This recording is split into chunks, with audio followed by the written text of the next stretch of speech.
He was the most dangerous man in America, and everyone who met him thought he was charming. This is Midnight Evidence. And tonight, the truth never sleeps. Theodore Robert Bundy was born on November 24th, 1946 in Burlington, Vermont. He grew up believing his mother was his sister and his grandparents were his parents, a secret kept from him for years. He was smart, articulate. He studied psychology and law. He volunteered at a suicide prevention hotline. He was, by every measure of the word, successful. He was also one of the most prolific serial killers in American history. Between 1974 and 1978, Ted Bundy murdered at least 30 young women and girls across 7 states. His method was calculated. He would approach victims in public, sometimes wearing a fake cast or sling, pretending to need help. Sometimes he posed as a police officer or a firefighter. He was always polite, always convincing.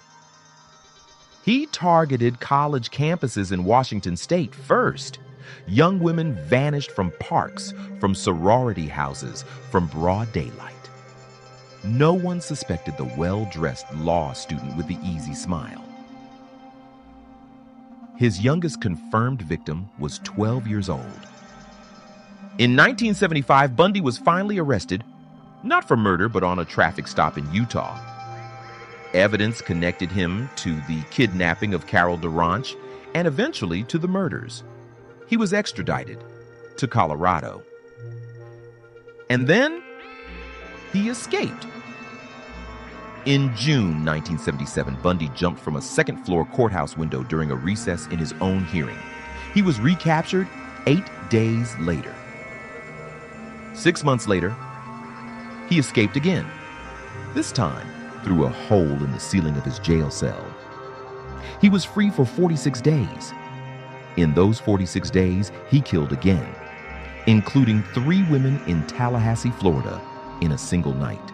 Bundy was finally arrested for good in February 1978 in Pensacola, Florida.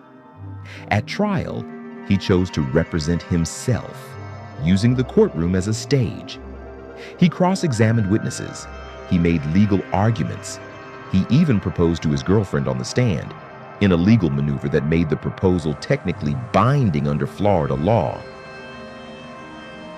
The jury wasn't impressed.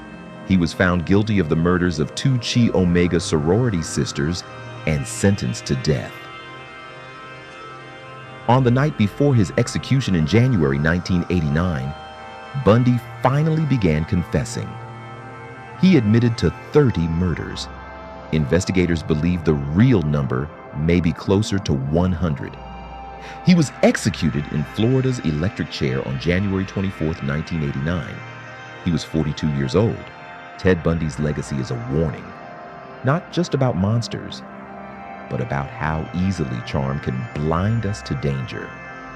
How society often dismisses warning signs when the face attached to them is attractive and well-spoken. The women he killed deserve justice. They deserve to be believed calm. This has been Midnight Evidence. The truth never sleeps.